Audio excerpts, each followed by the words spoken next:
O problema é que eu sou falante ainda. Vamos lá, temos tempo. Pelo Hangout, temos tempo. Boa noite a todas e a todos. Eu estou entrando ao vivo aqui nesse Hangout on Air do canal F, do canal da Fórum, da revista Fórum, com a professora Jaqueline Muniz, do Departamento de Segurança Pública da Universidade Federal Fluminense, a UFF.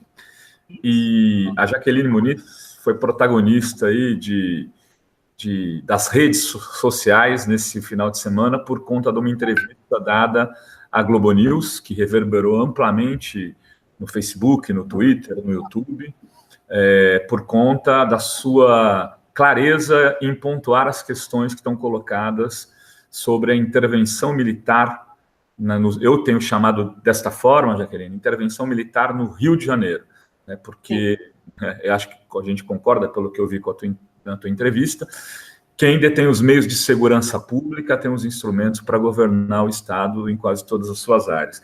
Então, eu queria começar esse papo entre nós aqui, falando um pouco sobre o conceito dessa intervenção. Eu gostaria de me apresentar um pouquinho. Então, eu sou Jaqueline Muniz, eu sou antropóloga, meu doutorado é em estudos de polícia, meu pós-doutorado em estudos estratégicos.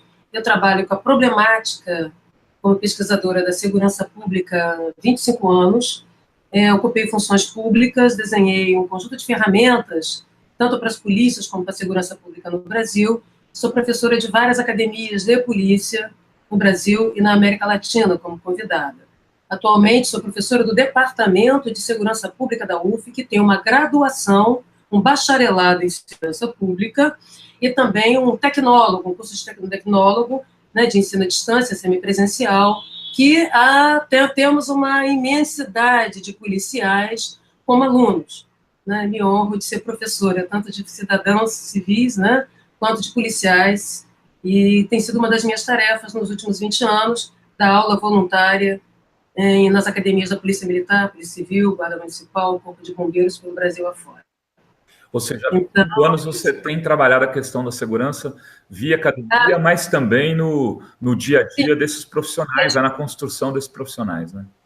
Eu desenvolvi vários projetos, tive a oportunidade de ser gestora na segurança pública, tanto no Rio e em Brasília, com a missão de fazer a reforma, a reestruturação do sistema policial e de segurança pública no Brasil. Eu fui a formuladora das áreas de segurança pública, um projeto que saiu de pesquisa, meu, do professor Domício, da professora Leonarda Musumessi, e pudemos implantar pioneiramente no Rio de Janeiro.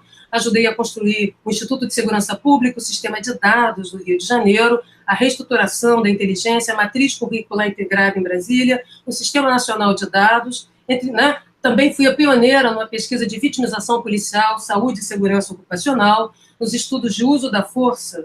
E apareceu um dos meus gatinhos, vocês não ligam. Agora vai bombar na internet. Esse aqui é o Tobias, mas tem o Catuaba, que daqui a pouco vai aparecer aqui. Eu sinto muito, eles adoram o computador. Então, trabalhei em ONGs também. O nosso trabalho de pesquisa, não é só meu, é de um conjunto de pesquisadores, tem esse compromisso de devolver à sociedade. A gente estuda, pesquisa, desenha ferramentas, proposições, e eu me orgulho de dizer que em todos os planos de segurança pública, né, no Brasil contemporâneo, né, eu tive a oportunidade de participar, até porque não foram muitos. Eles começaram no governo Fernando Henrique, no final do segundo governo Fernando Henrique, e em todos os governos legitimamente eleitos, tanto os estaduais como os nacionais, os federais, em que eu fui chamada como técnica, né, como uma jovem doutora em estudos de polícia, eu colaborei. Recentemente, me juntei a outros colegas independentes para desenhar uma agenda mínima, né, para a segurança pública e para a justiça no Brasil, junto ao Congresso Nacional, o Centro de Estudos Estratégicos do Congresso Nacional. Então, é desse lugar, né, de uma cidadã preocupada, engajada, né, na cidadania dos policiais e na afirmação de direitos da população, porque uma segurança pública tem que ser pública para todos, é que eu me coloco, né? E é dessa forma otimista, porque se a gente lida tanto tempo com a segurança, com os temas da violência e direitos humanos, é porque a gente sabe que tem alternativas que funcionam e que podem transformar a realidade, tanto da polícia quanto dos cidadãos, né, comuns. Jaqueline, para a gente... você acha que é exagero chamar essa intervenção de uma intervenção militar no Rio de Janeiro? Não, não é, porque essa é a finalidade, está lá no decreto. Né? Essa é a diferença sutil, porém crítica, em relação às outras atuações das Forças Armadas no Rio de Janeiro. As Forças Armadas começaram a atuar no Rio de Janeiro desde 92. Uhum, foi a ECO, né? E desde então, elas nunca mais saíram das ruas, isso é muito claro. E tem que lembrar que quem trouxe de volta o Exército para as ruas foram os governos legitimamente eleitos, de Fernando Henrique até o presente. Fernando Henrique, Lula, Dilma e agora o atual presidente. Todos eles, de alguma maneira, fizeram uso das Forças Armadas como uma espécie de band-aid, como uma espécie de gambiarra, correto?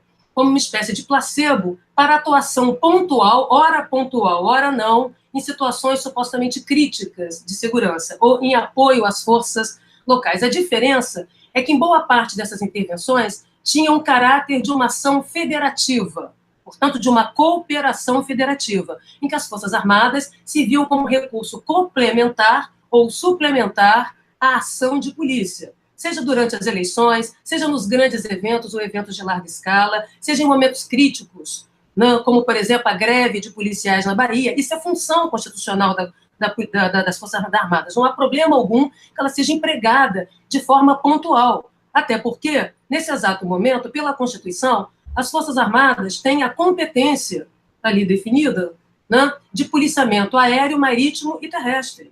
O controle aéreo é feito pelas Forças Armadas, as fronteiras, correto? Então, a rigor, as Forças Armadas fazem um policiamento especializado aéreo, terrestre, marítimo, cotidianamente. Então, numa espécie de sobreposição com os outros meios de força que fazem policiamentos convencionais, ok? Que no Brasil são mais de 5 mil, não é apenas PM civil e Polícia Federal. Todo mundo aqui que tem poder de polícia exerce alguma modalidade de policiamento. É isso que a gente precisa entender. Tá? Excepcionalmente, né, e não é com a Constituição de 88 só, a Constituição de 88 delimita o GLO, mas antes disso, que é garantia da lei e da ordem, também se fazia presente o recurso das Forças Armadas, mas de maneira mais pontual. Por quê? Porque o emprego continuado das Forças Armadas para propósitos de policiamento cria um sério problema para a força. Ela vai perdendo a sua capacidade combatente, o seu ethos combatente, sem se converter propriamente numa unidade policial. Ela fica meio do caminho, num limbo normativo, procedimental e, né, operacional.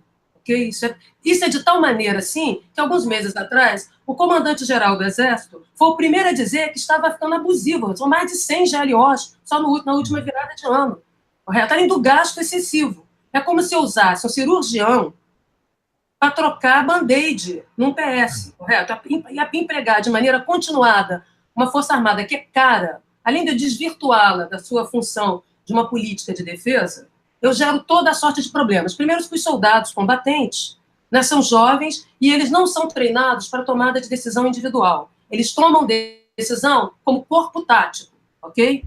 Então, por isso, porque na guerra ninguém tem tempo de perguntar, ô fulano, você acha o quê? Como é que é? Não é assim. São conflitos de larga escala e a disciplina na unidade, né, na cadeia de comando e controle é necessária. Você tem segundos para decidir, ok? O mesmo se dá em operações especiais. Por isso que as unidades táticas especiais, SWAT, BOP, elas ganham um formato militar mais marcial, se aproximam mais de uma doutrina propriamente militar, porque você precisa confiar num corpo tático. Você tem que confiar no seu parceiro do lado, não dá tempo de negociar e decidir, modular a decisão, ok? Isso é Força Armada. O que é Força Armada?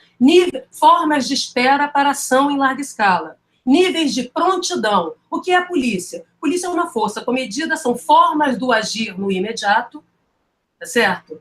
Pronto emprego. Isso implica em duas doutrinas radicalmente diferentes, mas não é só a doutrina, a logística é diferente, as táticas são diferentes, a estratégia são diferentes, a temporalidade é diferente. A polícia é antes, durante e depois. A Força Armada, para ir para a rua, ela precisa cumprir níveis de engajamento. Ela decide hoje que vai ocupar. Vai demorar um tempo para ela conseguir chegar no lugar. Só que a vida não espera, o crime não espera, o medo não espera, o risco não espera. Eu não posso ela prepara quase como uma operação de combate de guerra, né? É o seguinte, as Forças Armadas, primeiro, os combatentes, qual é o risco que eles sofrem sendo empregados cotidianamente, improvisados como policiais? Isso não é uma questão de preparo ou despreparo. né? É uma questão de competências, é mais que isso, de competências e capacidades. Ok? De você combinar, quem dá missão, dá meios. Você tem que combinar os fins da política, tá certo? Com a logística, os meios que delimitam os modos, as táticas, diante de, de um modo do agir, de uma forma de agir que é uma estratégia. Correto? Isso tem na polícia, isso tem nas Forças Armadas, mas são completamente distintas. E não dá para improvisar. Correto? Então, o que acontece quando você coloca de maneira continuada, você pega um cirurgião caríssimo, né, e joga para ficar trocando band-aid, esparadrapo, né, ali na esquina. Né? Ele sofre toda sorte de risco. A chance de equívoco é grande, a chance de erro decisório é imensa, porque ele não é treinado para decidir, ele é treinado para obedecer, para agir em grupo, né? Agir como um corpo tático, como um grupo uníssono. Isto é, por quê? Porque está lidando com uma escala de fenômeno de violência, né, que você tem que produzir mais violência para conter a expectativa do outro de seguir agindo com violência contra você. Isto é guerra. Tá certo? Ou conflitos de larga escala. É diferente da polícia, que é treinada para tomada de decisão individual. Tá? Então, esses soldados jovens, esses recrutas, né, em áreas que são acidentalizadas, que você sofre de todas as desvantagens táticas, você não tem controle do território, você não tem a vantagem da defesa do território, você não tem um enquadramento de 360 graus, não, na sua visada, porque você vira a esquina, tem uma laje, tem correto? Né? Como é o cenário urbano, mas mais que isso, as comunidades populares, né, que não têm planejamento urbano. Então, você não tem controle de visada de 360 graus, você não tem eixo de aproximação, o que faz com que o tempo todo você se veja ameaçado, né, e atire primeiro, pergunte depois. Né? Quais são os riscos? Os riscos são de alta vitimização do soldado, dele produzir vitimização, dele ser vitimizado. Segundo, os riscos de cooptação, porque o crime não precisa ter exército que dá prejuízo. A economia criminosa existe não é porque usa de ideologia, existe para ganhar dinheiro, e bastante dinheiro, tá certo? E para poder ter um exército para defender o crime, é uma brigada, custa caro, é mais fácil corromper, sai mais barato. Né? Então, o risco da corrupção, da cooptação, da vitimização e do uso excessivo de força. Né? Além de perder o ethos, a identidade combatente. Nós temos que lembrar que na Constituição, a Polícia Militar é a força auxiliar e reserva do Exército. O que está acontecendo no cotidiano, a vulgarização, o improviso, né, para atender às prioridades circunstanciais políticas, estão fazendo com que o Exército se torne a força auxiliar e reserva da polícia. Né? E é isso que as pessoas perdem de vista. Né? Está se improvisando de todos os lados. Né? E isso é muito grave. Então, só para fechar o raciocínio para te passar a palavra, dizer o seguinte: os blindados das Forças Armadas, em especial da Marinha e do Exército, eles não são talhados, desenhados para andar em ruelas. Né? Quando a gente vê as ocupações feitas por esses blindados, eles têm que passar por cima de carro de morador, de favela, por cima de moto, de bicicleta, porque os espaços são exíguos. Por sua vez, eles são mais lentos do que uma tartaruga, portanto, eles não têm uma capacidade de cobertura ostensiva. Eles são blindados que servem para subir e descer gente, mas eles não têm mobilidade tática capaz de produzir controle sobre território e população no que diz respeito à dinâmica criminal. Ou, da mesma maneira, o soldado combatente do Exército, ele carrega uma quantidade de quilos superior à de um soldado da Polícia Militar, mesmo com seu colete. Não pensem que um fuzil, um colete, um coturno, tudo aquilo que ele precisa vestir para estar devidamente preparado para ação urbana, para ação de rua, pesa 10 quilos. Né? Então, ele está todo paramentado. Se alguém roubar a carteira na esquina, ele não tem como sair correndo. Ele praticamente arrasta a pé. Certo? Ele não tem esta mobilidade. Segurança é deslocamento no território, é mobilidade tática. São sucessões de táticas. Correto? Né? Não são estratégias de larga escala. Então, tudo isso impõe limites e dificuldades a uma superioridade de meios e métodos por parte das Forças Armadas. Como eles não são trouxas, nem ingênuos, nem crianças, correto? São profissionais. Não? O que eles fazem? Eles dizem que quem dá missão, o político deu missão, eles querem os meios. O que eles querem? Exatamente. Eles não querem assumir a ponta, eles viram que foi um desastre quando é que assumir a ponta, seja na Maré ou em outros lugares, arriscando a sua imagem, a sua confiança e a credibilidade pública, então eles querem ficar na retaguarda. Vai você na frente, eu fico daqui. Ou seja, eu quero comandar, mas eu não quero instalar na operacionalidade. Ponto 1. Ponto 2, se eu tiver, eu quero salvo-conduto e salvaguarda. O que é o salvo-conduto e salvaguarda?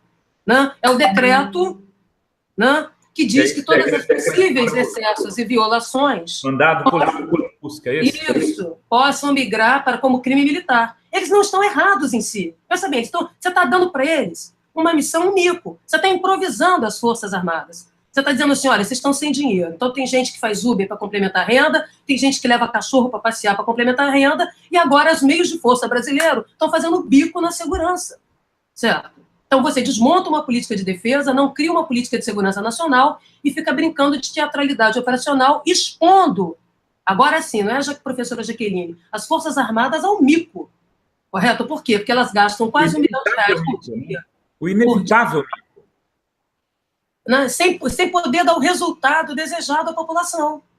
Entendeu? Elas vão produzir um efeito de curto prazo e vai estabilizar. O crime funciona porque ele é igual queijo suíço, passa pelos buraquinhos. Tá certo? Eu quero saber o que um canhão, tá certo, na praia de Copacabana pode produzir de prevenção, de redução do crime pervasivo e cotidiano, do crime de oportunidade. Pode atirar com canhão, vai derrubar quantos prédios? O que é que um carro blindado, né, com uma metralhadora em cima, poderá fazer diante de meia dúzia de fulano furtando o celular? Vai destruir a praça inteira? A Praça 15 inteira, como é?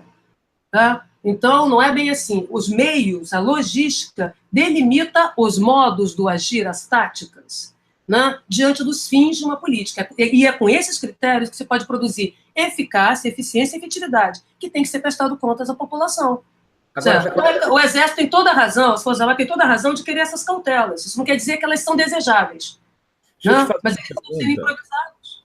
Vou fazer uma pergunta, porque assim, as Forças Armadas têm sido chamadas a atuar, como você disse, no Rio de Janeiro desde 92, desde a ECO. Isso. Mas, nesse caso específico, o que me parece diferente é que eles foram chamados para organizar toda a segurança pública e, exatamente, a partir daí, eles podem intervir, se eu estiver errado, você me corrige, né, em outras áreas, porque esse general vai mandar mais do que tesão. Sim, exatamente. A pergunta que eu te faço, assim, não existe uma modificação em relação aos outros casos, no sentido de que, a partir de agora, um tenente do Exército vai mandar o cara da PM fazer o que ele acha que tem que fazer, e vai mandar o cara da Civil calar a boca. Isso, só que não funciona bem assim. Isso não implica num conjunto de problemas diferentes das outras vezes? Carteiradas de toda sorte. Deixa eu falar uma coisa. A Polícia Militar do Rio de Janeiro só passou a ter um comando próprio em 1982. De 1808 até 1981, todos os comandos da Polícia Militar do Rio de Janeiro foram do Comando do Leste. Okay? Foram militares esses de patente inferior às patentes da Polícia Militar. Capitães majores já comandaram a PM do Rio, quer dizer, não era um coronel de carreira. Né? Isso era o mundo pré-redemocratização. Foi com as eleições diretas para governador, né, e depois para a presidência da República, que então as polícias passaram a ter comandos próprios, não só a Polícia Militar do Rio, como muitos outros. Para quem quiser conhecer isso, entre nas galerias, nos gabinetes, né, na sala de retratos que as polícias têm, tanto a militar e a civil. Bom, a Polícia Militar do Rio, uma delas, que elas foram extintas, em 1830, na primeira rebelião que teve da polícia aqui, que extinguiu a Guarda Real, Duque de Caxias, assume o controle. Tá? E, a partir dali, essa lógica, né, de controle, de subordinação da polícia militar ao exército se deu. Não é de agora. Então, esse processo de militarização, que a gente na gíria chama sentar praça, né, é histórico no Brasil e não mudou. É como se as Forças Armadas exercessem um poder moderador. Todo mundo pode brincar de fazer política, de achar que pensa que pode, que é livre, que é igual, desde que, né, fique cada um no seu cercadinho, cada um no seu quadrado. Né? Correto? Então, isso é uma coisa muito própria da nossa história, dos meios de força brasileira, tanto os combatentes, Forças Armadas, como os comedidos, as forças policiais. Tá? A mudança está exatamente nisso. Se permite um governo militar, sim. Uhum. Né? Sim, porque quando você entrega a segurança, é importante falar a capacidade de governo. E como a segurança pública não começa e termina na polícia, vai envolver corpo de bombeiros, vai envolver o sistema prisional, vai envolver toda e qualquer outra ação de Estado que rebata né, sobre a segurança pública, porque a segurança pública é a infraestrutura sociopolítica que garante com que outras ações de governo se deem. É a segurança que dá previsibilidade ao exercício de poder. Então não tem essa, olha, eu te dou esse pedacinho do governo e fico com o resto. Não, essa é a questão, que foi que o governador negociou para abrir mão tão rapidamente, né, dos votos que teve, né, e do seu governo. Né, porque ele vai ter um protetorado, isso aqui é uma regência. Né, ele pode ficar ali de peça decorativa, falando uma ou outra coisa. Não manda. É uma regência. Isso. A segunda coisa importante é que a ideia de que tem alguém mandando de cima para baixo não quer dizer que você tem uma cadeia de comando e controle, o C3 e C unificado. Ok? Se tem uma coisa que as pessoas precisam aprender no Brasil, e é muito sério, e eu tenho dito isso nos últimos 20, 25 anos, isso vale para todas as organizações de força comedidas, da Polícia Federal à Guarda Municipal da Esquina. Nós não temos um mandato de polícia definido no Brasil. Ele não é regulamentado. Por isso, as polícias sofrem de duas coisas: ou subordinação, manipulação política partidária, ou elas sofrem de autonomização predatória. Portanto, elas se conformam como autarquia e sem tutela. Ou seja, é como se a própria espada, definisse o seu alcance. Né? É como se o martelo desenhasse a mão e a mão desenhasse o pensamento. Isso põe as polícias, ora como indigentes, ora como indulgentes, ora mesmo como partidos políticos. Isso é muito perigoso, porque dependendo de quem as governa, de quem as comanda, elas passam a ser uma espécie de arrimo particular, pessoal. Uma mercadoria política. Alguém sabe o que a polícia do Senado faz? Só descobriu que ela existia porque tinha aí manifestação. Então, ou seja, o poder de polícia no Brasil ainda é o do Código Tributário da época da ditadura, não tem regulamentação. A Constituição de 88 foi cotó e perneta no que diz respeito à segurança pública. Ela pouco avançou. Ela reproduziu lobbies das instituições com medo de perderem seu status quo. É só olhar os anais da Constituição e ver que o modelo que nós temos hoje, a última reforma de polícia que teve no Brasil, no sistema policial, foi em 68, que entregou a ostensividade para a PM, que antes era uma polícia aquartelada, correto? E o monopólio da investigação para a Polícia Civil. Tá? Então, não há controle, simples, não há ferramentas de governabilidade sobre a polícia. Então, os secretários de segurança fingem que mandam, as polícias fingem que obedecem. E como você não tem protocolização da polícia, ou seja, você não tem uma doutrina de uso da força no Brasil, o Brasil assinou todos os protocolos da ONU, tá, no que diz respeito ao uso da força, mas não traduziu nenhum em legislação doméstica. O único pequeno esforço de tentar dar a base legal, né, e legítima para a ação da polícia foi no primeiro governo, no final do primeiro governo Dilma, em que se fez lá uma portaria, só que ela não tem alcance normativo, né, para as polícias. No máximo, ela enquadra as polícias federais, né, rodoviária federal, polícia federal, ferroviária, né, que está em extinção e tal. No mais, ela não tem efeito indutor, ela tem efeito indutor, mas não tem efeito normativo. Isso quer dizer, né, que os POPs, procedimentos operacionais padrão das polícias, ainda que tecnicamente superiores, não passam no teste da legalidade, da legitimidade. Não estão inscritos, validados pela sociedade. Não se tem. Se o estado da arte de uma polícia, de um meio de força, é o uso da força, a produção de obediência sob consentimento com recurso da força diante das regras do jogo, isto é meio de força, então nós estamos com um sério problema. Então nenhuma polícia aqui vai obedecer ninguém. Não é porque tinha antes ingovernabilidade que agora vai ter, que alguém vai gritar alto, vai falar, não, vai ser uma troca de camaradagem. Ô fulano, não faz isso comigo não, eu te dou. Vai ser assim. Tanto é que não temos protocolos de interagência. Mesmo diante dos grandes eventos, não se produziu protocolos escritos de interagência. O que é isso? Isso significa o seguinte, diante de uma situação, como se age? Em países federativos ou unitários, isso é muito comum. Se você olhar nos Estados Unidos, em situações de grave emergência, assume a Agência Federal de Emergência, a FEMA, e todos os outros órgãos se subordinam a ela. Foi o caso do 11 de setembro, em Nova York. Não foi o comando da polícia de Nova York que estava mandando naquela operação, e sim a FEMA, porque a FEMA, inclusive, que nem é uma polícia em si, é um conjunto de técnicos, tá? Para poder o quê? Para produzir presteza, capacidade de pronta resposta no aqui e agora, do medo do cidadão, no aqui e agora, do risco do cidadão, porque a vida não espera. Não dá para esperar um mês para o planejamento ficar pronto, não dá para esperar 20 dias. Polícia é antes, durante e depois. Isso é polícia, em qualquer lugar do mundo. Então, nós temos um sério problema de bateção de cabeça, de carteiradas, e essa bateção de cabeça e essas carteiradas são intencionais. O Brasil entrou na democracia sem fazer a repactuação federativa das organizações de força no Brasil. Todas elas vivem num limbo normativo, procedimental e operacional. Por isso é que elas têm dificuldade de mostrarem os seus procedimentos operacionais escritos, porque nem o Ministério Público conhece, daí a dificuldade do MP exercer controle externo da PM e da Civil, do próprio Ministério Público Federal não saber o que controlar da polícia, só controla o depois, a ponta do iceberg. Não controla a tomada da decisão policial. Olha como é que isso é grave. Então vão fingir que vão obedecer. Mas não é porque o Exército é ruim ou mal, ou não sabe fazer. É literalmente porque não, nós temos que desenhar essas ferramentas de governança de polícia. Tá? Não é assim. Tá certo? No mais, não tem integração. Quando a gente criou as AISPs no Rio de Janeiro, se chama o quê? Áreas Integradas de Segurança, cuja razão de ser é produzir integração sistêmica com descentralização. Da mesma maneira que quando a gente formulou o SUSP em Brasília, Sistema Único de Segurança Pública, tinha finalidade exatamente não de unificar. Né? Por que não unificar? Porque em democracias de larga escala, duas coisas não podem acontecer. Isso é história de guerra, se aprendeu com muita guerra. Tá? A primeira, é preciso ter comando civil dos meios de força. Tá? Tanto combatentes como comedidos. Por isso é complicado um governo militar. Porque você não pode, a própria espada, definir as finalidades políticas. Você não pode ter a ferramenta definindo a mão e definindo a cabeça. Né?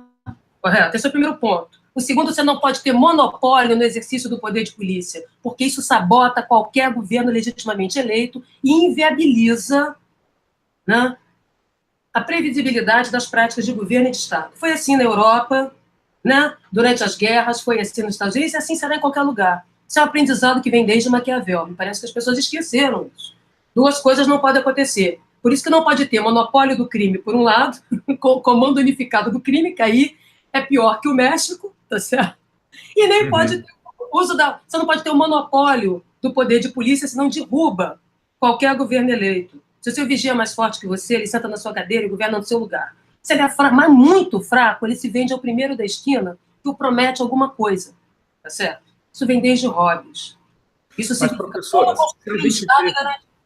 se a gente teve tanta dificuldade para democratizar as forças de segurança, vou chamar de forças de segurança do país, do ponto de desde o Exército até a Polícia Civil, tendo governos mais fortes, uma democracia mais resistente, vamos dizer assim, nesse momento absurdamente fragilizado, entregando o controle das Forças Armadas de um Estado, que é o Estado cartão postal do país, quer dizer, essas reformas não correm mais risco ainda, porque o que eu imagino nesse processo todo... Uma cartada de mestre...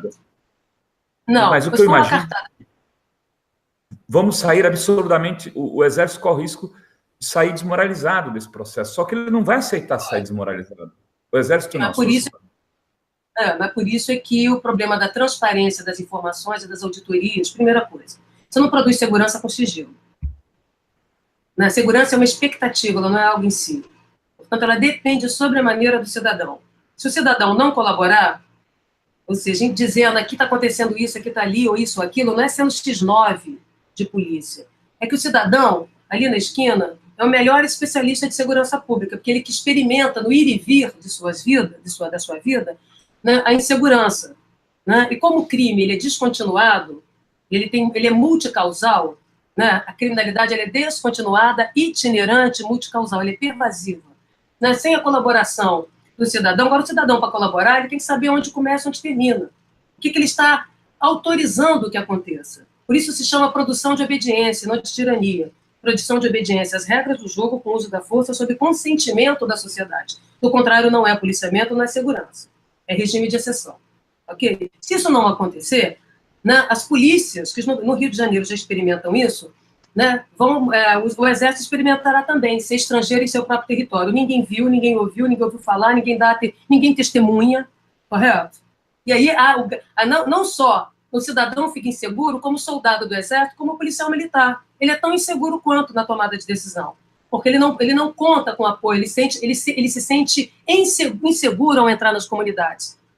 Correto? Ou entrar em qualquer lugar, porque ele sabe que todo mundo vai bater a porta, ninguém vai dar água, ninguém vai dizer o que está se passando, ninguém vai testemunhar, ninguém vai apontar, ninguém vai denunciar nada. Né? Vão ser indiferentes. certo? E a pior coisa é que quando você é estrangeiro em seu próprio território, você não produz nem soberania sobre o território, controle territorial, nem sobre a população, né? Então é complicado, sim. Por isso esse uso continuado do exército como band-aid, como placebo, como gambiarra, né, tem limite. Tem limite, porque o custo disso, né, para as Forças Armadas é altíssimo. Né? Por isso mesmo, é preciso esclarecer o seguinte: por que as Forças Armadas querem esse mandato coletivo? Porque elas sabem que elas têm desvantagens táticas, né, incontornáveis nas comunidades populares, nas áreas de urbanização, de infraestrutura social e urbana precária. Né? Porque você não tem os controles táticos, você não tem a vantagem do controle de conhecer o terreno é irregular, né? As ocupações urbanas são irregulares, tirando de você a visada de 360 graus, tirando de você o eixo de aproximação. Tudo isso é fundamental, né? O desdobramento tático, seja de corpos táticos das Forças Armadas ou grupos táticos da polícia, em qualquer território ou terreno. Eu estou usando aqui algumas linguagens que tanto as Forças Armadas como as polícias usam, que são, né, digamos que são jargões da área. Mas como não tem, dobrou a esquina e uma surpresa diferente. Esse é o desafio da criminalidade urbana, da violência urbana. Não tem um inimigo declarado do lado de lá, com uma cor diferente, com um uniforme diferente que você identifica. Porque batalhas, elas são ensaios. Tem hora para começar, tem hora para terminar. Ok? Combates. Agora, o crime não. O crime não para. Vou dormir agora, vamos descansar, amanhã a gente volta. Não é assim. Segurança do daqui agora para o daqui a pouco. O sucesso da polícia, o insucesso da polícia altera a realidade, claro, né, da dinâmica criminal e das pessoas. Então, por que as Forças Armadas estão demandando isso? Porque elas não têm como, elas não sabem se entrar por uma porta, sair por outra, como é que faz? Não, se elas não têm tudo que elas aprenderam de deslocamento no território, de formas táticas de ação, não se adequam ao cenário urbano, ainda mais um cenário urbano de ruelas, de vielas, com baixa iluminação, sem arruamento, correto? Melhor do que combater contra uma guerrilha, né? Com aquelas, e nem mesmo com contra a guerrilha urbana, precisa de outros equipamentos, não é assim não. Tá certo? Não é dessa maneira. Não adianta ele ir no mercado e comprar brinquedos improvisados, que isso não vai dar superioridade tática, superioridade de método de um dia para o outro. Além do fato de que os comandantes temem, né, pela capacidade de ação de seus soldados, de seus comandados. Um bando de crianças, recrutas. A Força Armada é feita do quê? De reservistas. Um bando de crianças, entendeu? Inexperientes, perto, né, dos chamados meninos do tráfico, ou qualquer que seja. Do lado de cá, tem organização, do lado de lá. Perguntando se o problema ali vai ser o pessoal do tráfico. Não. Perguntando se o problema não vai ser as outras polícias que vão receber recrutas de 18, 20 anos, que daí vão estar querendo comandar pessoas que estão nas forças policiais do Rio de Janeiro há 30 anos, algumas envolvidas com o tráfico. Exatamente, olha, vai ter... Pode levar esse pessoal à morte assim. Isso. Primeiro, a cadeia de comando e controle da Polícia Militar, existe a cadeia formal e existe uma cadeia informal de comando e controle, ok? Essa cadeia de comando e controle informal é feita pelo bico. O bico acontece de ser ilegal, o bico na segurança, no entanto, é tolerado, porque se acredita que ele é uma política salarial informal, né? E que é melhor o policial fazer bico na segurança, ter dois senhores, ter conflitos de interesse, do que se envolver com crime, como se fosse assim, ok? Então, esse primeiro ponto é de que o soldado manda mais do que o major, manda mais do que o capitão. Isso é na polícia. Na polícia, quanto mais você desce para a rua, mais aumenta o poder de polícia. Quanto mais você sobe dentro da organização, mais aumenta a sua capacidade de mando organizacional. Mas você não domina a rua. Por isso, um comandante de um batalhão, ele pode mandar nos seus 500 fulanos, mas ele não sabe o que acontece na esquina se ele não conversar com o soldado cascudão que está ali, o sargento cascudão. Ok? Então, primeiro, por que essa cadeia de comando e controle também está barriguda, está torta? Está torta porque nós tivemos aqui, né, em termos eleitorais, uma expressão chamada deixar a patente cair. Foi promovendo no tapetão todo mundo a sargento, entendeu? Sem passar pelos intertícios, né? Correto? De maneira a ganhar voto, porque em 40 mil fulanos, se você contar a família, você tem em 400 mil votos, né, relacionados às polícias, e todo mundo tem interesse nesse voto, né, no voto do policial. Né? Por isso que fabricam guerras artificiais, porque o que a guerra produz não é controle do crime, nem redução da ação criminosa organizada. O que ela produz são velórios que servem de palanque, correto? Olha quantos combatentes tombaram, né? Então, o policial militar aqui, ele ganha, e o civil, ele ganha a carteira dele de polícia e, ao mesmo tempo, ele ganha o atestado de óbito, né? Porque ele está sendo uma mercadoria política. Tá? Então, a primeira coisa é isso, essa cadeia é invertida por uma lógica informal. Não é ilegal, por uma lógica informal de interesses, de privilégios, tá? De acomodações. Por isso que você pode mexer em tudo na polícia, menos na escala e no bico, que aí da revolução, da greve, ok? Mexe em tudo. Se você quer fazer uma reforma, tenta mexer nas escalas de polícia. Tenta mexer no bico. E como é que eles vão fazer sem mexer na escala, por exemplo? Exatamente. Pois é. Então, não é bem assim. Olha como é que você tem que desenhar ferramentas de gestão, de governança de polícia, né, que as pessoas acham que se improvisa ali na esquina. Tem conhecimento para isso? Tem técnica para isso? Tem. Mas não é desse jeito, feito, né? Entendeu? Colando com cuspe, não. Da mesma maneira, né? Não adianta você chegar gritando, dando ordem unida, que as pessoas vão fingir que estão trabalhando.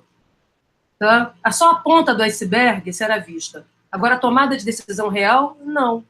Né? Porque você tem que estar na rua junto. Senão nós vamos cometer aquele erro do exército francês, entendeu? O exército francês era um exército aristocrata que perdeu a guerra, ficou desmoralizado, né? Porque ele mandava a sua tropa para o combate, mas os comandantes ficavam, né, nas suas cabinas, digamos, nas suas barracas, tomando vinho e fumando charuto, vendo mapas de estratégia. Se você não tem o seu comando junto com você, seu grupo tático, as pessoas não vão te obedecer, não. Correto? Bom, queria lembrar que o Exército teve 2 missões francesas no Brasil, para não só reestruturar o Exército brasileiro, isso no início do século passado, como também as polícias militares. É claro que, graças a Deus, já superamos esse modelo caduco, a própria França também já superou, né? Tanto no modelo do gendarme de polícia, que a gente copiou, tanto no modelo do Exército, que era um exército altamente hierarquizado, aristocrático e pouco eficiente, pouco combatente, né? Incapaz de agir, de responder, digamos assim, quando chamado a conflitos de larga escala. Não é o caso brasileiro, só estou chamando a atenção para fatos históricos. Então, no caso, como é que você acha, né, que o Exército vai chegar e no dia seguinte vão obedecer? Claro que não, a camaradagem. E até porque não é o Exército que vai para as ruas na linha de frente. E se for, a polícia sabota. Eles sabotam entre eles. Vou dar um exemplo. Em 1992, durante a época de 92, eu estava fazendo pesquisa, seja dentro dos batalhões e depois em 94, para a implantação de programas de polícia comunitária aqui no Rio de Janeiro, em larga escala. Então, eu estava fazendo um mapeamento junto com muitos policiais, meus colegas, né, nessa época.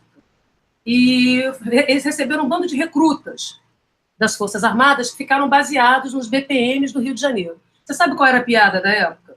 Imagina. Eu digo isso porque as pessoas têm pouca memória, né?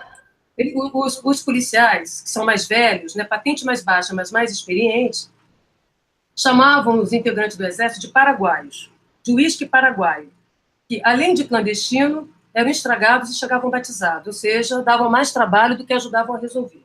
Esse problema da experiência em oposição à patente também acontece dentro da Polícia Militar, porque o tenentinho, né, ele chega mandando num sargentão de 20 anos de polícia, é claro que ele é bypassado.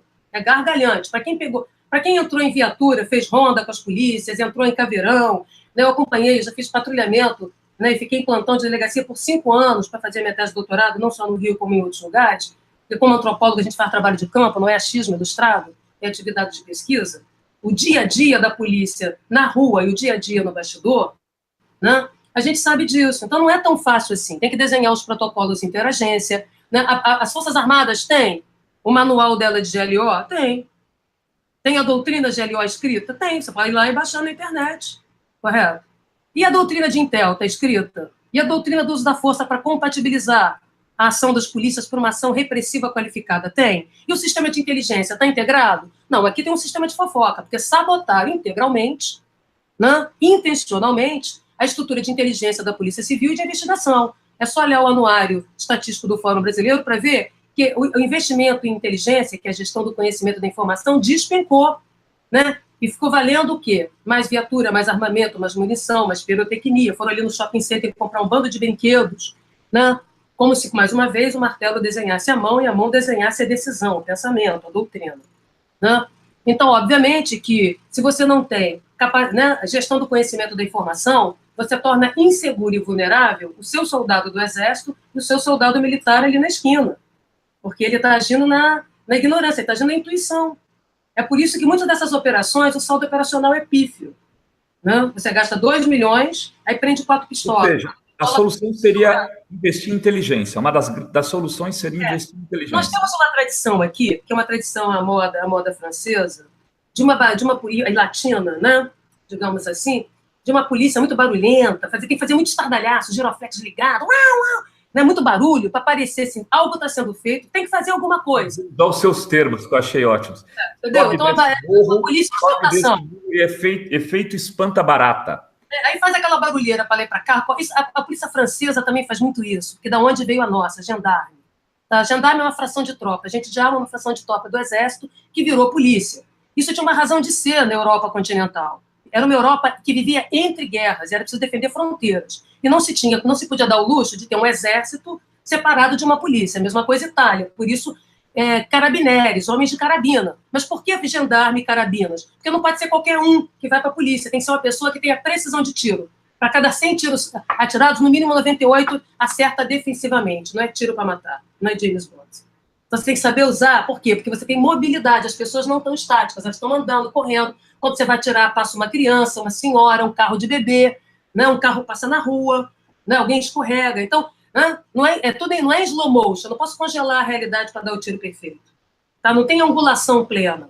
Né? Então, tudo isso torna o trabalho de polícia sofisticado, complexo, tomadas de decisão em tempo real, em situação de risco, incerteza e restritos. Guerra, risco e incerteza restritos, por incrível que pareça. Guerra tem hora para começar, hora para terminar. Combates e batalhas também. Ninguém fica 30 horas batalhando. Ok? Não existe isso. Isso é só uma fantasia hollywoodiana. Tá? Então, qual é o problema aí? Nós temos um problema. A gente está pondo todo mundo e achando que vai produzir um milagre. O efeito que vai ter aqui vai ser um efeito que teve nos outros. Pelourinho. O que é o efeito Pelourinho? É o efeito Orla de Ondina, em Salvador.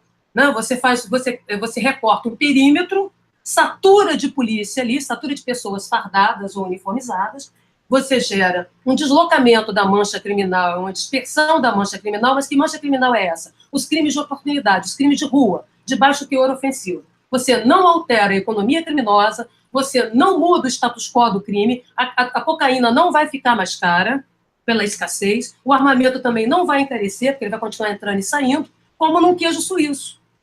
Tá? Você faz barreiras imensas, né? E o indivíduo vai passar pelo buraco da agulha. Isso é a dinâmica criminal. Porque não tem um exército do lado de lá, gente. Vocês, por acaso, ouviram falar, né, do Comando Vermelho decretando a independência de Copacabana? Vai precisar de uma brigada, não é mesmo? Para fechar as entradas e saídas de Copacabana, e agora Copacabana pertence ao CV. Para isso se corrompe. Né? Para isso você compra. Ah, chegou a exército e a polícia, qualquer crime corre. É para correr. Para que enfrentar? Vou ter prejuízo de pessoas, de arma. Entendeu? Eu pago, paga-se. Né? É assim que funciona. Professor, então, vai ter, o que é esse efeito Pelourinho? Esse efeito saturação. Chama Pelourinho. Também, né? Entendeu? E aí o que vai acontecer? Isso estabiliza por um certo tempo. Depois, tudo, né? A dinâmica criminal de rua, as pessoas ficam observando e tal, e a dinâmica criminal de rua que já existe, que ela está deslocada, ela volta. Por quê? Como eu disse no início, um soldado que vai carregar 50, 60 quilos não tem como correr atrás de um moleque que levou a tua carteira.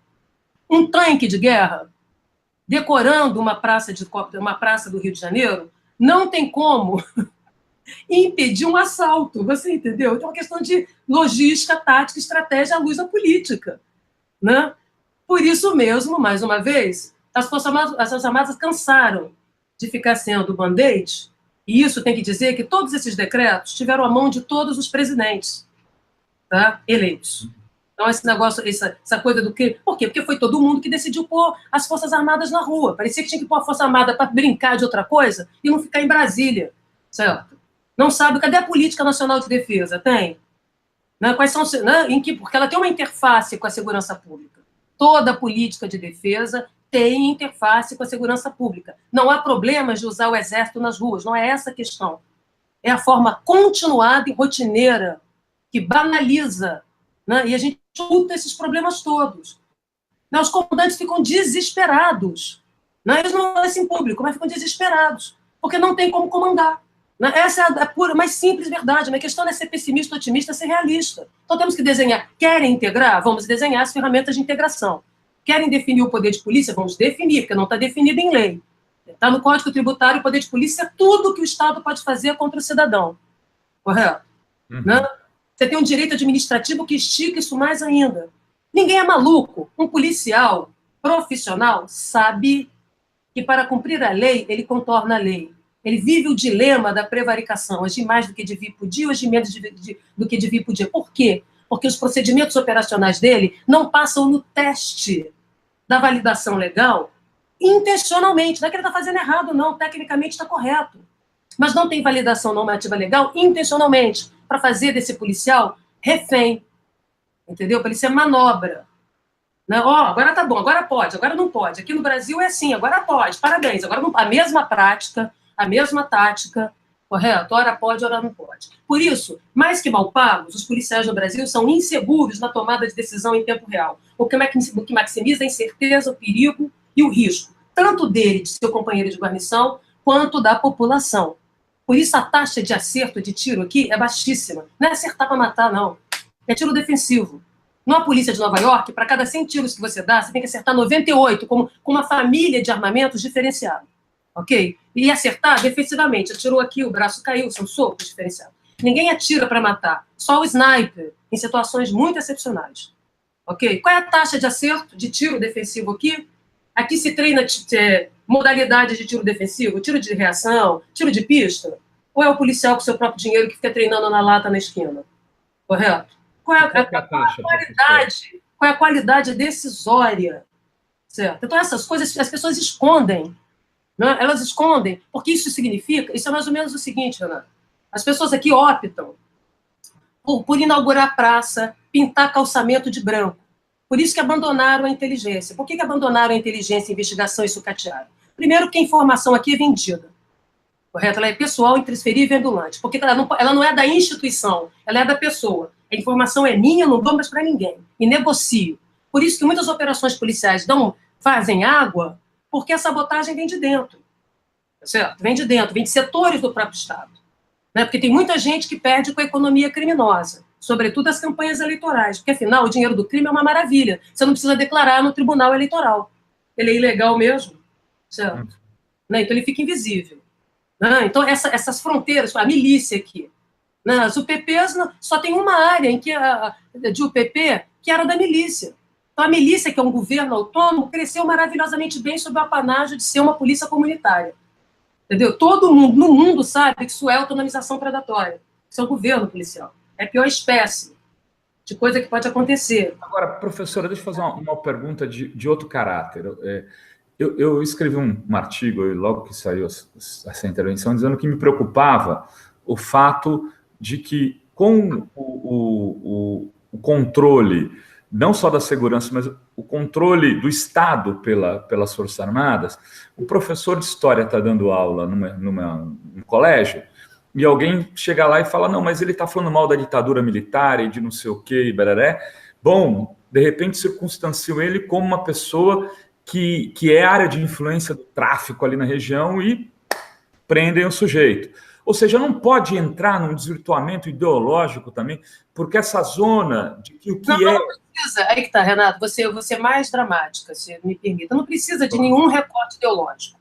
Tá? Não precisa. As pessoas põem tudo na conta da ideologia porque elas estão no mundo do achismo ilustrado, não é o seu caso. Entendeu? Então, as pessoas são palpiteiros de ocasião, achistas ilustrados. Eu acho que opinião é reflexão. Né? E isso é muito grave, porque são opiniões miojulame. Hoje acho uma coisa, daqui a pouco outra, uma espécie de esquizofrenia de opiniões.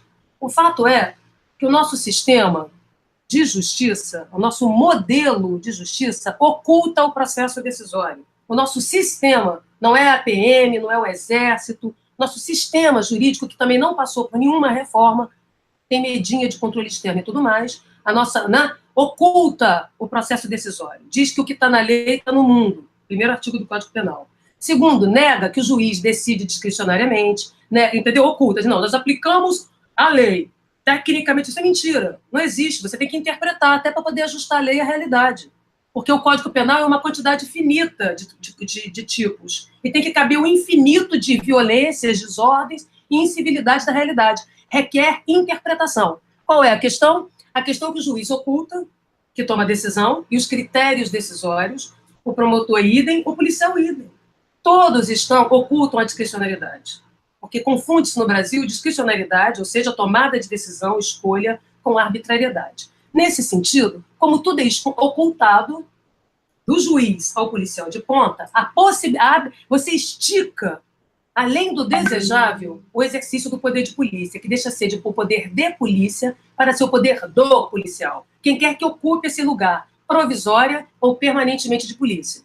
Tá? Porque polícia é quem exerce polícia. Então pode ser a Força Armada, pode ser a Escola de Samba da Mangueira, quem nós, cidadãos, delegarmos, porque a polícia nos pertence, o poder de polícia não é do Estado.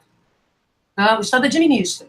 Então, esse problema que você está colocando é crítico no Brasil. Tanto assim, que eu escrevi um artigo também, acadêmico, que estou chamando discricionariedade policial, né, e aplicação seletiva da lei, e mostrando que esse é um dos problemas que torna o policial vulnerável e inseguro, porque ele não pode revelar como ele decide.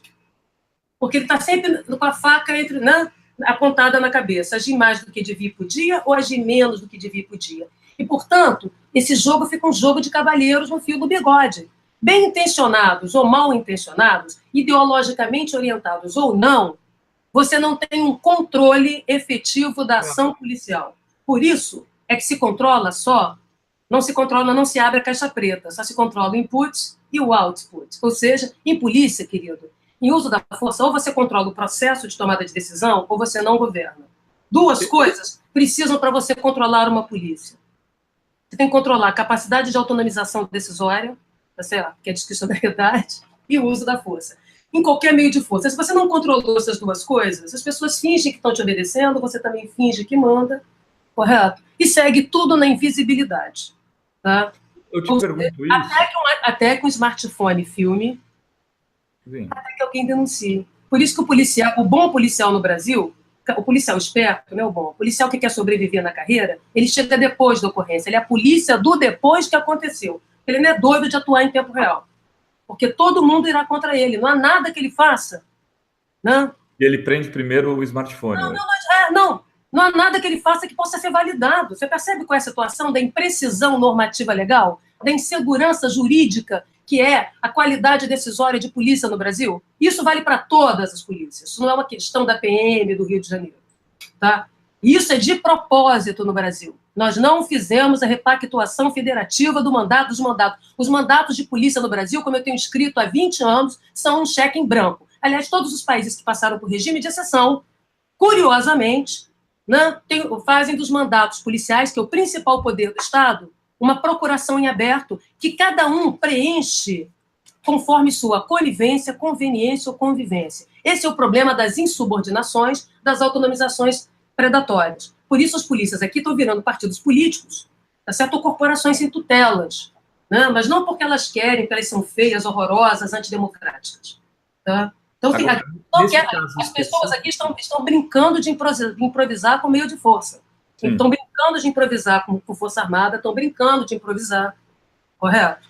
Né? E ao brincarem assim, governos civis, democráticos e tal, elas vão cedendo às chantagens corporativas. Agora, nesse caso específico, professor, que assim, é muito normal você escolher um inimigo para, a partir do inimigo, você poder justificar uma série de medidas de força, necessariamente não só contra o inimigo.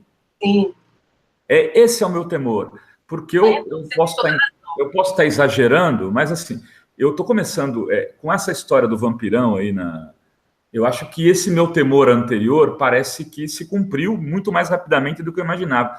Tirar a faixa do vampiro, que dizem que foi a partir de uma ligação do Moreira, mas com o Etchegoven lá, enfim, forçando a barra, não sei o que aconteceu, mas simbolicamente ela já me pareceu um recado. Eu fico imaginando um blogueiro na Maré escrevendo um texto e aí ele sendo vinculado ao tráfico e por isso sendo preso. Claro. O professor dando uma palestra e sendo preso porque, na prática, a palestra dele não é questionando a intervenção, é uma palestra porque ela diz respeito ao fato dele ser ligado ao tráfico. E todos nós seremos ligados ao tráfico, daqui a pouco a senhora e eu. Não, claro, mas perceba, eu não preciso de nenhum recurso ideológico para isso já está acontecendo, porque nós criamos uma categoria, se você for ver, teve umas mudanças na definição do que é crime organizado e tal, quadrilha no Código Penal, que amplia, né, para o dever ser, né, você foi ou será, tem uma sobredeterminação. A categoria se chama envolvido com crime. O envolvido com crime, olha como é que ele tem um rendimento punitivo. Tá certo? Eu conheci, falei oi com você, já estou envolvida. Basta estar perto, do lado, cumprimentar. Tá certo? Então, a categoria envolvimento com crime, ela é suficientemente elástica para pôr todo mundo ali dentro e produzir esse efeito que você está dizendo. Eu não preciso do governo militar. Não preciso do governo militar para isso. Já está acontecendo numa justiça civil. Fato. Que é essa lógica punitivista, né, de que a punição vem primeiro, a fundamentação depois. A culpabilidade primeiro e a fundamentação. Então, você esticou de tal maneira a suspeição, né? E isso se repete no cotidiano das redes sociais também, esse apetite punitivo. Parece que existe um tipo de verdade totalitária, que a verdade boa, verdadeira, é a verdade que fala mal, é a verdade destrutiva, é a verdade que culpabiliza. Esse monopólio desse tipo de verdade. Então, é óbvio que uma ação de escala no Rio de Janeiro, com uma composição de forças como tal, sem as estruturas integradoras que eu estou falando, dos mecanismos de governança, de governabilidade, de meios de força, essas coisas podem se potencializar? Podem. Mas não precisa nenhum discurso ideológico, não. Isso já acontece. E tem a ver com esse modelo de sistema de justiça, como tem sido explicado e ensinado de longa data, né, pelo professor Roberto Cante de Lima. Essa lógica inquisitorial. Né? Aqui nós desigualamos os desiguais, está lá na Constituição. Certo? E nós devemos ser tratados desigualmente. Essa é a concepção de justiça. A nossa justiça não é para produzir justiça. Ela produz um resultado jurídico, não é para produzir sedimentar injustiça. Então, ou seja, e mais, ela mascara a atividade de polícia. Né? Ela mascara. Na verdade, esse sistema, ele oculta o processo decisório de polícia, tornando o policial inseguro. Então, o policial é obrigado a mentir. Você pergunta assim, como é que você resolveu? Como é que você produziu esse resultado? Correto? Né? Quantos tiros você deu? Né? Isso tudo parece, assim, perguntas, né? Perguntas de catecismo. Quem é Deus para que a pessoa fique paralisada? Falei, qual foi a curva de engajamento que você produziu? Você começa a fazer perguntas básicas de quem deve dominar o uso da força, porque é o seguinte, né? Um cirurgião corta carne, um açougueiro também, ambos cortam carne, correto? Claro. Mas existe diferença do corte. Eu tenho certeza que você não quer a sua picanha estragada sendo cortada por um cirurgião. Agora, eu também não quero um açougueiro abrindo a minha barriga. Então, a precisão do corte, que é a da forma do agir, da tomada de decisão coercitiva em tempo real, é isso. No nosso caso, a gente está abrindo mão de uma repressão qualificada, que a baixo custo faz mais e melhor, produz coercitividade para além do imediato, produzindo efeitos para além da ação imediata, porque é isso que as pessoas precisam entender, não existe solução policial permanente. Toda ação de polícia é provisória no tempo e no espaço. Ela não muda a vontade de ninguém. Ela altera oportunidades. Se eu quero continuar matando, eu vou continuar matando. Eu só não vou matar na frente da polícia. A polícia reduziu minha oportunidade de matar, mas ela não tirou a minha vontade de matar. Ok? Por isso que é importante polícia, justiça, tudo mais. As pessoas acham que tem solução definitiva. Não, não tem. Toda solução de polícia é uma solução provisória. Para que essa solução se estenda no tempo, é preciso outros ingredientes. Né? É o caso das UPPs. As UPPs foram sabotadas, destruídas por dentro. Os atores dentro do governo se destruiu as UPPs, porque ela estava dando prejuízo. O projeto de UPPs original não era um projeto tão desastroso como foi o resultado. Não era, ele foi. Na época, inclusive, eles me convidaram para ir lá, eu avisei inúmeras vezes que não era para seguir nesse gigantismo. Por quê? Porque a UPP não era a solução para todos os problemas, isso não é terno de defunto, né, que a pessoa veste porque já morreu, então ela não reclama do terno não servir nela. Né? A UPP era uma unidade destacada de policiamento, uma unidade militar destacada de policiamento que gerava controle territorial provisório para ser transformada em outra coisa, unidade convencional de policiamento. Portanto, o sucesso da UPP era o seu fim e sua transformação numa unidade convencional. Não foi possível isso. Né? A razão polícia habitante da UPP impedia que ela pudesse ser espalhada. Né? Ela consome muita polícia, ela imobiliza muitos recursos policiais, gerando escassez no entorno e no asfalto. As pessoas esquecem que tem que ter logística. Se eu ponho mais aqui, falta ali. E quando a gente faz cálculo polícia habitante, polícia quilometragem quadrada, tem que considerar a territorialidade. O Rio de Janeiro, por exemplo, tem 4,5% da cidade do Rio de Janeiro, no meio do Rio de Janeiro, se chama Maciço da Tijuca. São 4,5% do território, que divide norte, sul, centro, oeste. A gente está entre montanhas e mar. Então, para você fazer um cinturão de segurança, você tem que contornar a montanha. O mapa não é liso, não. Correto? Então, quando você vai distribuir recursos de polícia, você tem que considerar as mobilidades, os deslocamentos no território para você gerar sobreposição, manchas de controle móvel, que isso sim dá segurança, produz ostensividade, capacidade ostensiva e efeito ostensivo. Aqui no Rio, a gente conseguiu a proeza de sair de 30 e poucos mil policiais para 45 mil, nós crescemos em 10 mil policiais em 8 anos, é a polícia que mais cresceu em efetivo, é uma taxa de crescimento superior ao Brasil, e diminuímos o policiamento na rua. Qual é esse milagre? Aumento a quantidade de polícia e faço desaparecer, feito David Copperfield, correto? A polícia. Por que isso? Porque você tem imobilismo, eles viraram soldadinhos de chumbo, guarda de condomínio, correto? Cadê o planejamento? Polícia é táticas em movimento, né? É logística em movimento, correto? E é salário também, né, professora? Com o salário... É salário também. Não foi só salário. Tinha uma disputa interna. A UPP não podia contar com o apoio deliberado dos batalhões do entorno. Por quê? Porque você tinha disputa por gratificação. Eles fizeram uma competição perversa dentro da própria polícia. A polícia militar é feita de vários. Por sua vez, o mais importante, a PM ficou como uma andorinha sozinha, tentando fazer verão de pacificação. Né? Quando, na verdade, para que você possa ter um trabalho ali de reverter a desconfiança, são anos de encontros infelizes entre polícia e cidadão nas comunidades populares. Vencer a resistência, o maior desafio da polícia, e de qualquer polícia em qualquer lugar do mundo, é vencer, não é a resistência armada, é a resistência desarmada da população, porque é ela que expulsa. Não existe polícia expulsando a população, mas existe população expulsando polícia. Posso dar exemplos em Nova York, em Chicago, em Londres, onde você quiser, correto? Então, quando a polícia não é bem-vinda, né, ela se torna vulnerável, exposta, estrangeira em seu próprio território. O que aconteceu ali é que todo o trabalho de inteligência e de investigação, que era o suporte para a ação direcionada, focalizada da polícia, em termos de repressão qualificada, para que ela pudesse gerar o controle territorial, né, e a administração, né, da população ali, né, foi sabotado, porque a Polícia Civil foi sabotada. Cadê a Guarda Municipal? Estava lá? Cadê o Corpo de Bombeiros? Estava lá ou é a PM que virou guarda de condomínio? Ela virou capitania hereditária, virou governador militar do local. Não, o PM faz tudo. Então, é óbvio que tinha uma intenção ali, além, é claro, né, das fronteiras, da cooptação da economia criminosa. Né? Então, isso favoreceu, porque saiu crescendo para 38 PPs. Hoje virou um presente de grego. Não pode acabar, que pega mal. Não pode continuar, porque não funciona. Quer dizer, né, e não funciona, e tudo isso foi avisado. Tem relatórios de pesquisa, eu mesmo participei, né, a convite do próprio governo, junto com uma equipe de pesquisadores, mapeando da favela até o próprio secretário e informando. Isso antes do caso Amarildo, informando da importância de dar um freio de arrumação. Só que o apetite eleitoreiro era tão grande, todo mundo era pai e mãe da UPP nessa época, tinha o PP para o mundo.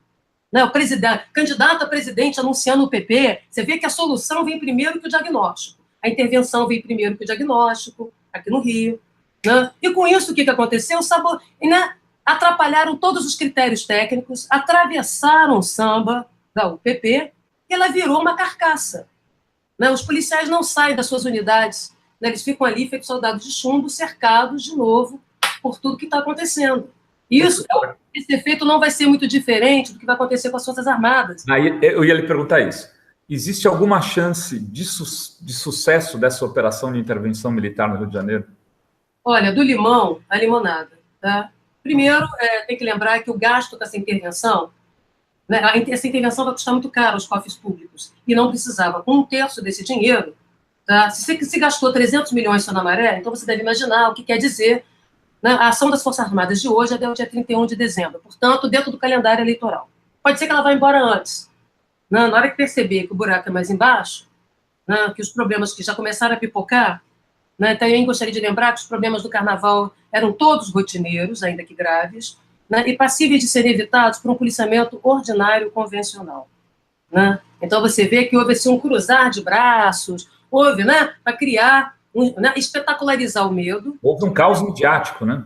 Um caos midiático. E outra coisa importante disso é que em governos, isso é comum, tanto na América Latina, como também foi na Europa, tempos atrás, que sempre quando você tem um governo impopular e ilegítimo, não importa se nacional, local, regional, o recurso, né, você tem que produzir algum efeito. Então, sempre que você está diante da ilegitimidade, da impopularidade, né, você não tem como produzir coesão ao seu projeto de sociedade, ao seu projeto de governo.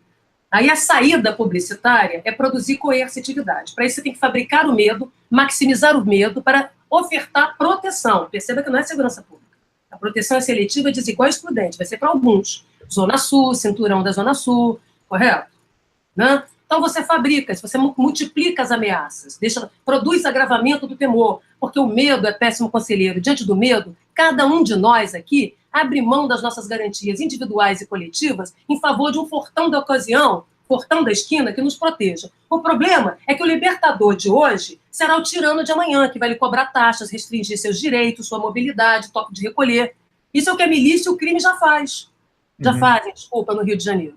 Então, é razoável que governos em busca de candidaturas, ou governos decadentes, como também o do Rio de Janeiro, que perdeu completamente a credibilidade, né, venham buscar na guerra, por isso que o discurso da guerra na segurança pública no Rio de Janeiro, no Brasil, vai e volta.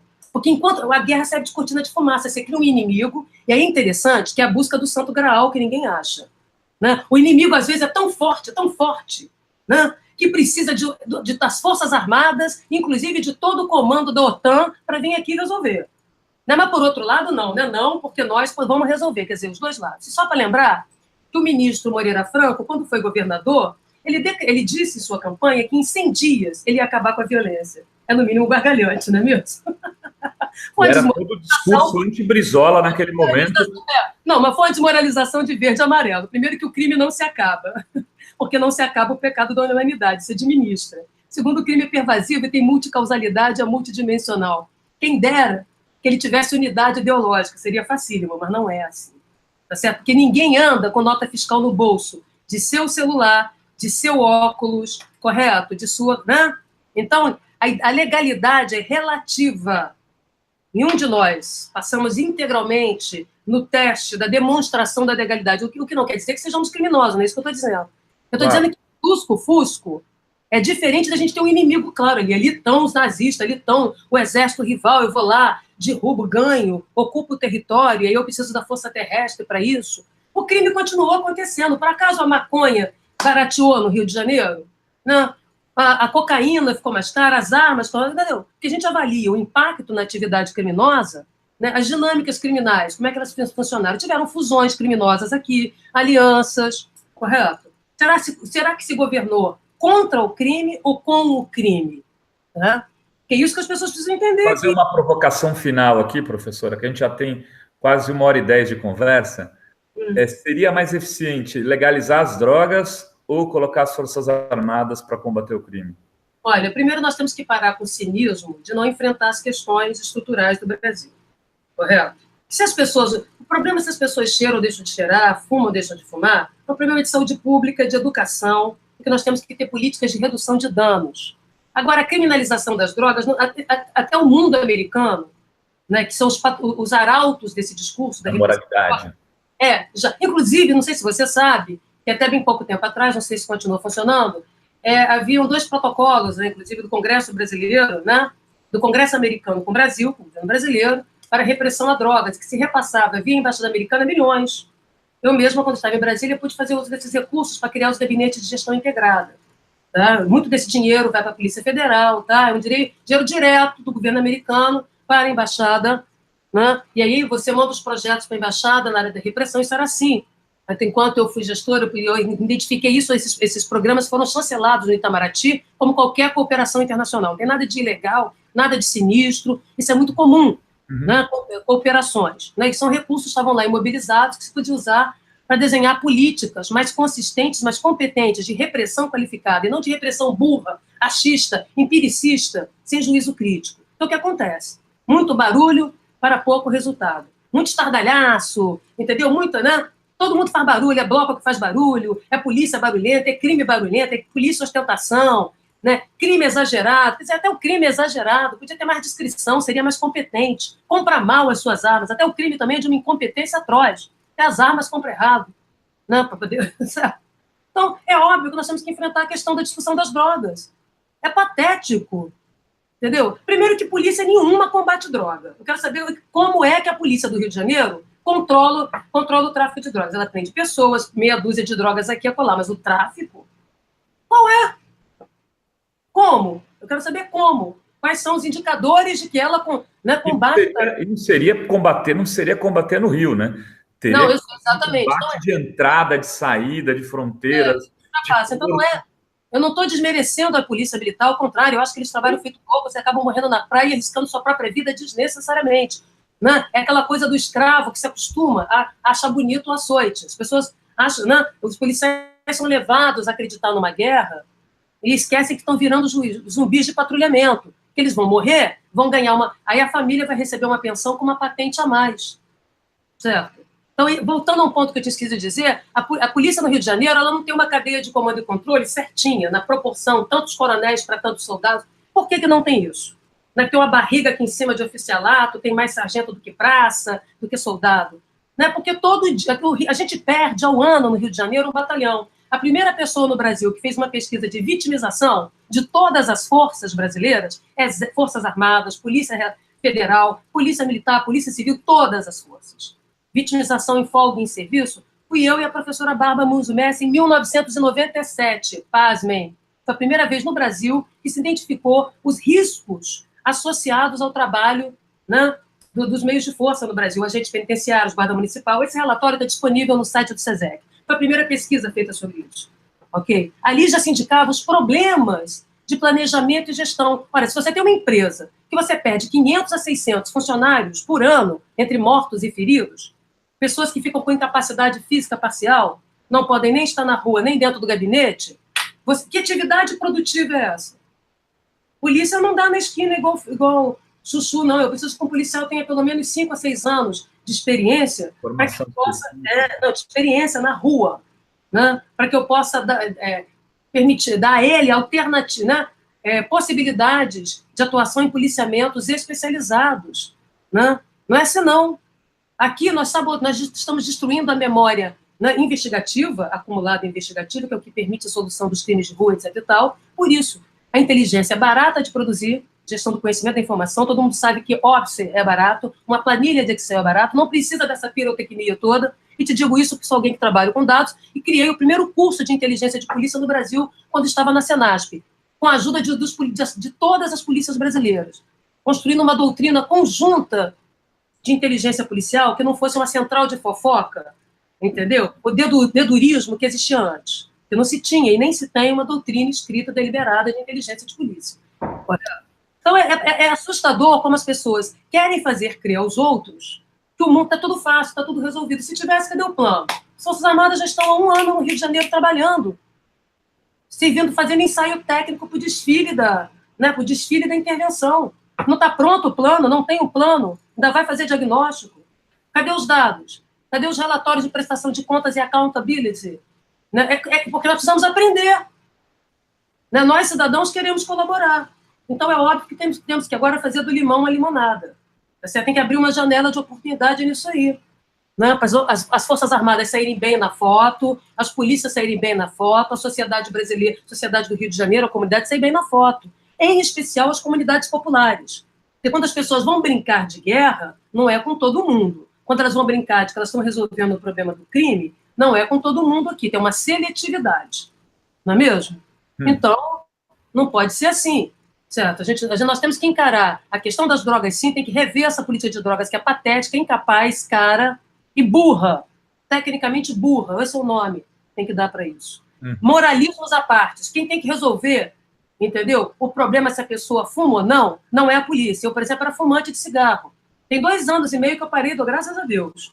Para quem me apoiou nisso? Entendeu? Quem me apoiou? Meus familiares, meus amigos, o terapeuta, entendeu? O tratamento que eu fiz para... antitabagista, né? A igreja, eu fui lá na igreja católica, sou católica, gosto de rezar, tem uns santos ali do lado. Correto? Eu fui buscar os apoios nos atores sociais, na minha rede social. Isso é que altera a minha vontade de fumar. E agora, a minha oportunidade de fumar, né? Quem pode intervir é a polícia, o meio de força coercitivo.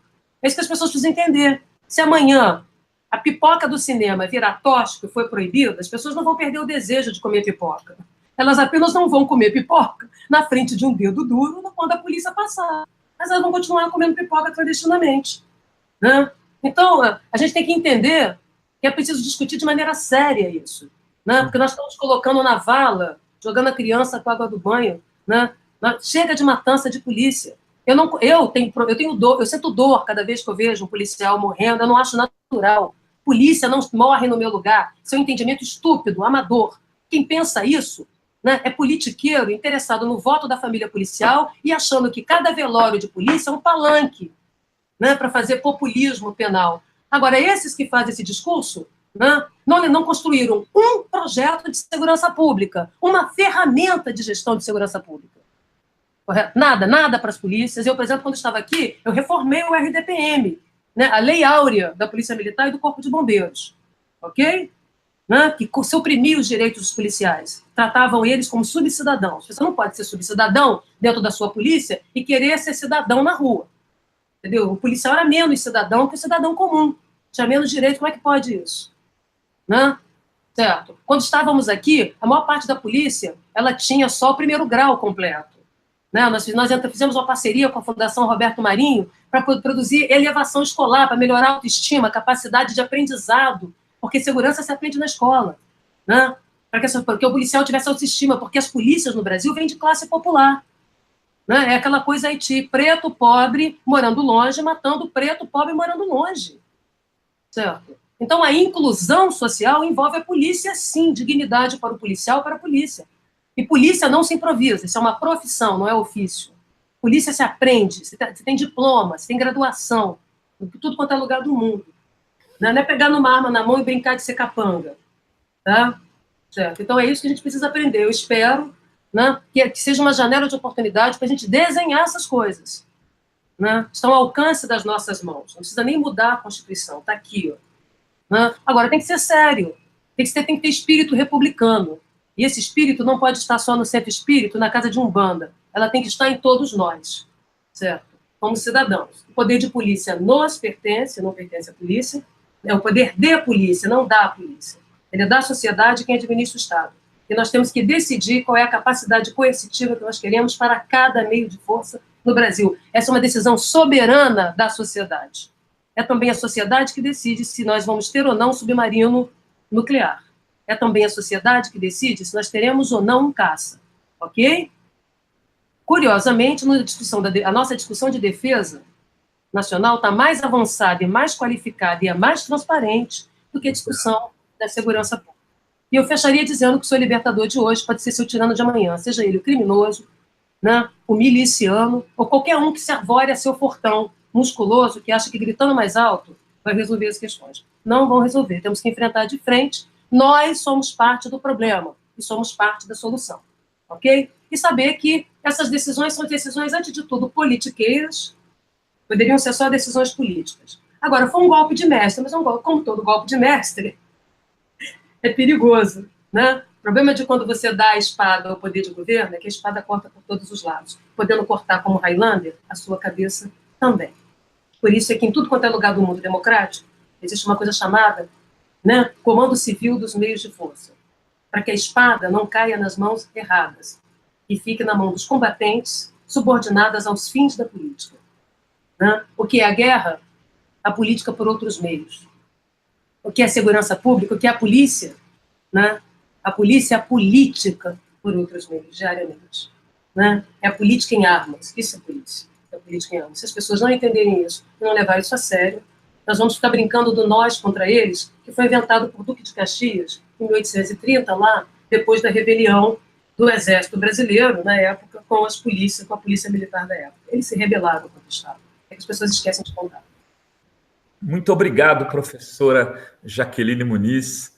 Foi um papo ótimo aí. Obrigado. Eu sou falante, agora até que... No meio, apesar de eu ser falante, eu sou tímida. Não é possível.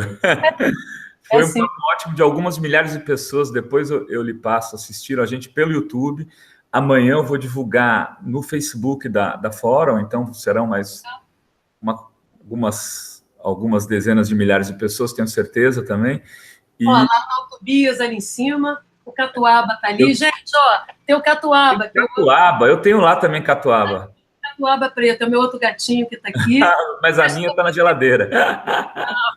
O resto da família não tá aqui, não. Aqui Eu gostaria de mostrar a vocês, eu sou muito orgulhosa, que é uma biblioteca só de estudos de polícia e de segurança pública, uma biblioteca internacional aqui dentro, né?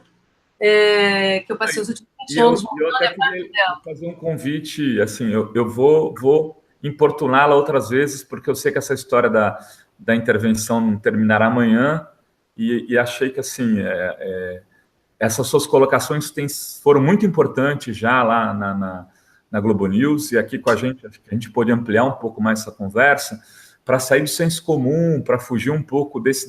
Não, eu só queria, Renato, explicar uma coisa melhor. A questão do mandato coletivo que você está falando é extremamente polêmico e complicado mesmo. O ideal é que isso não acontecesse. Mas é compreensível que as pessoas... Eu entendi, Porque, como eles estão em desvantagem tática no território, no terreno, né, a margem de erro, de incerteza tão grande, né, que essa é a perspectiva para poder dar uma roupagem de legalidade. Olha onde você está enfiando as Forças Armadas, entendeu? Esse é o jogo. As pessoas esquecem de entender.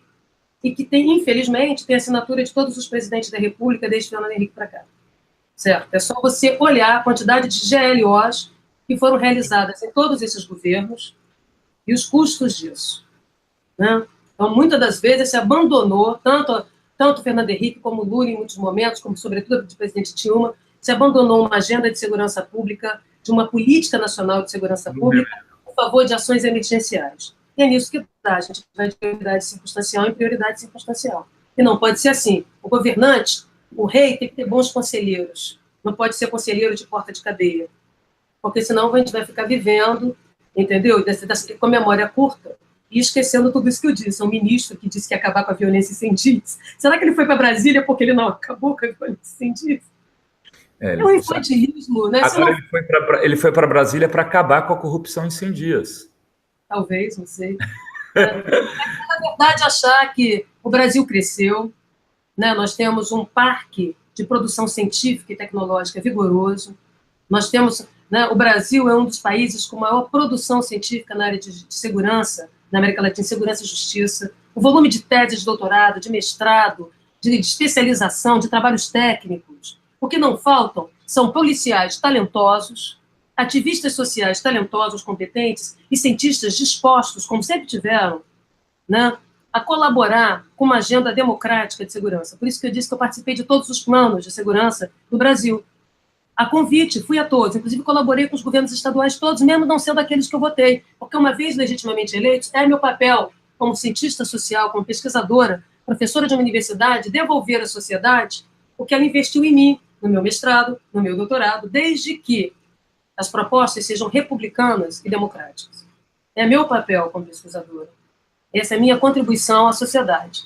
Por isso, estive no governo, estive em ONG, e não tenho medo do agir nem do fronte. Eu sei que muitos não vão me querer no fronte, porque eu era muito exigente e cobrava bastante. Agora, produzia bastante também.